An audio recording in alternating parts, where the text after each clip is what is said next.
with Lucy, and today I just want to go over how I get the best possible transfer print that I can get. So lots of people have issues with the transfer prints. I think it has to do with the fact that lots of laser printers are different. I don't have a color one. I know that if you've got a color one and you do it in CMYK and you do it in black, you get a really thick print. However, I don't have that and I still want to get a nice print. So I'm going to start with doing just one print with one of my, I'm using Oxide Black Amsterdam, which is my favorite paint. I find this works consistently. So Amsterdam Acrylics Oxide Black. Lamp Black works kind of good too. So I have a very good contrasty black and white print that I used for this. There is a full video of the whole picture how I've done it, but I wanted to first do this because a lot of the times you'll go to my video and you won't quite understand what's going on. So here, this is just a very black and white print done with my laser printer. Very, very thin coat of ink, of paint. Don't press with your roller, just roll it lightly like this. No need to press at all. Put my bird down. I use my hands and you can see I have an image. Now that image is very, very light. And I was having lots and lots of trouble with doing images any better than that because of how, because of my printer. So it's a LaserJet printer and I couldn't get it to work any better than that. So I've been experimenting. My background is in screen printing. I'm just going to clean this off. I'm going to pick him up and yes, I could use him for something. I'll just leave him there for a minute while I show you what I'm going to do. Now, you really should do this outside. Please don't do it inside. I use a Micador picture varnish, but you can use any brand of picture varnish. This is a varnish that you'd spray over your artwork once it's finished, usually acrylic paintings and even oil paintings, just to give it a nice protective gloss. It's clear varnish for oils and acrylics, okay? It's a picture varnish. I haven't found that I've had success with just gloss varnish, okay? But what I'm going to do, just want to make sure I don't get it on my plate. Now, this is very important that you don't get it on your plate. So normally I would go outside, so I'm just going to go up here. And I give it a light spray, okay? You can see how light that is. That is quite toxic. So please do it outside. Then I dry it. I usually do a whole heap, leave them out to dry. Leave them out to dry. And if I want to do some straight away, you can dry it with your heat gun.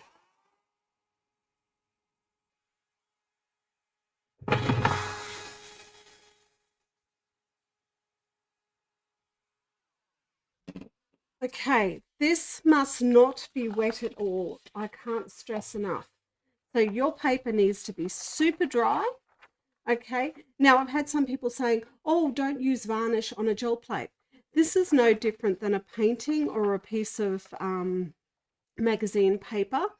It is now inert. It's not going to come off. It's not got any residue off, so long as it is dry. So it is really important it's dry. Now, if I look at, this is another one. This is just a laser print one, and I don't know that you can see it, but it gets a gloss like a magazine to it once it's got this spray on it. And that seems to make all the difference in the print. So now that I've got my piece of varnished paper, I can see that it's ready to go. It's completely dry. And I'm going to use my Amsterdam acrylic paint. And I'm going to put just about a pea on here. So it's about the size of a green pea. Paint all over me. Now, when I use my roller, make sure you've got a nice clean roller to start off with.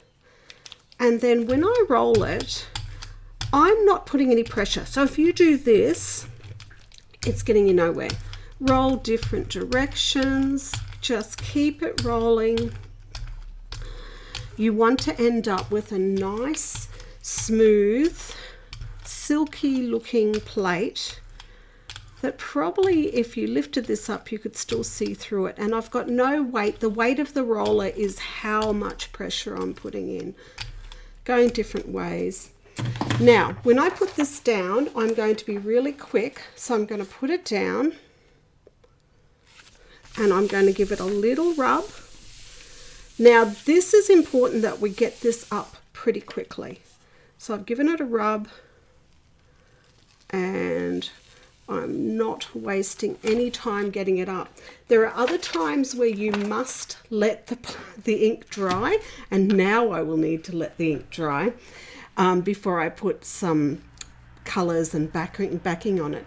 Now this video I have created so that you could have a look at how I do this successfully every time, but there's a lovely one where you can see the coloring of the bird and that, which is the next video from here. So I let this dry. Now you need to clean your Brayer roller because, well, you could really put any color you like behind it, but I'm going to give it just some matte medium behind. My roller's not completely clean, but it is as good as it's going to get. So that will dry quite quickly. And I'm just putting the small amount. If you only have gloss medium, that works too. And I'm just putting this all over and looking for my piece of paper which is hiding here. And I want to get that paper on as quickly as possible. And I'm going to give it a really nice press. You can use your roller if you like. I find that I can get a better feeling with my hands. So I'm just giving it a nice press. There isn't a lot of layers here in this particular one, so I can lift it up quite quickly, but sometimes you could put a book on top and some weight and wait. Go and have a cup of tea.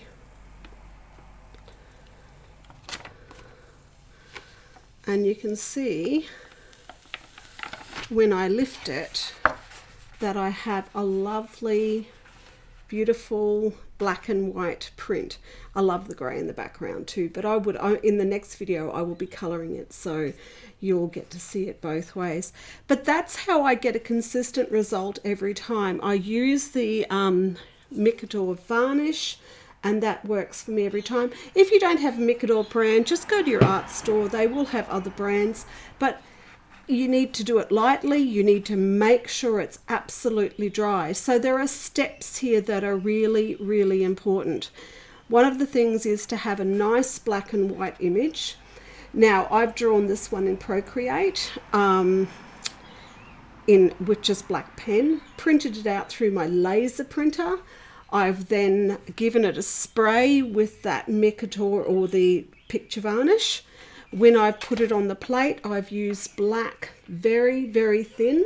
Like I said, if there was only one colour you'd buy in Amsterdam acrylics, it would be the black, because it is one of the best ones for transfers. Now, once I've done that, I'm putting only a little tiny plate. This is a 8-inch plate, I think, an 8-inch circle, and I put about a pea-sized bit of paint on it. No pressure on the roller when I'm putting the paint down, and you can see we have a beautiful result. When you're putting your image down onto the plate, make sure you don't press it too hard. Have a little look. Make sure that you're not pushing all. See, what are a lot of things we do when we do jelly printing, is we're forcing the paint out. So make sure you're not forcing the paint out. And I hope you have a successful try at this, and watch my next video where I do something a little bit more with him. Thank you, everyone. I just wanted to say this is one of my own ideas. My background is in screen printing, and we used to do this with the paint to positives to make them more strong in color. So I thought, let's give it a go. So if you do like my video, I would really appreciate if you shared it with others. And if you please click the subscribe, and I will